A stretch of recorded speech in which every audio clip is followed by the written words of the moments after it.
Nakita kita sa isang kwarto. Nag-iisa, puno ng luha ang mga mata. Nilapitan kita at pinahiran ang mga luha, puno ka ng takot at pangamba. Hinawakan ko ang mga kamay mo at sinabing, nandito lang ako. Ginawa ko lahat, makita lang ulit ang mga ngiti mo at umabot na din sa punto na ginagabayan ka na sa bawat desisyon mo.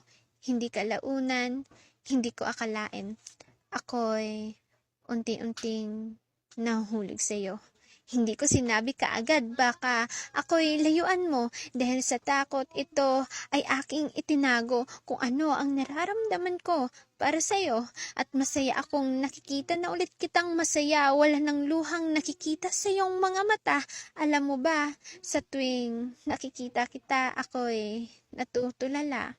Ewan, siguro, tinamaan na talaga ako sa'yo. Oy, ano to? Hindi dapat ganito. Alam kong, kaibigan, ang turing mo sa isang katulad ko. Hindi kalaunan, hindi ko napigilan. Sinabi ko na ang nararamdaman. Gusto kita. Hindi lang gusto, kundi mahal kita. Hanggang sa hiningi ko ang iyong mga kamay, kung maaari bang mahalin kita habang buhay, niligawan kita at ginawa ang makakaya. Naging masaya naman tayong dalawa, pero hindi tayo natapos sa salitang may tayo. Biglang ika'y nagbago. Hindi ko alam ang dahilan hanggang sa aking napagtanto, hindi mo kayang mahalin ang isang katulad ko. Ako ang nariyan sa panahong nag-iisa ka. Ako ang umalalay sa panahong hindi mo na kaya, pero bakit?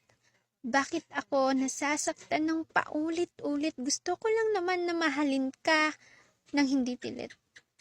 Hindi naman ako katulad niya. Walang ginawa kundi saktan ka. Pero bakit ganon? Hindi sa sinusumbatan kita. Pero bakit? Bakit pakiramdam ko ako'y wala lang sa'yo? Yung tipong parang isang anino lang ako, sunod ng sunod sa'yo. Nakakatawa. Ako'y nahulog sa'yo nang hindi sadya. Pero yun pala, ako'y ginawa mong instrumento, makalimutan lang ang taong wala nang paki sa'yo.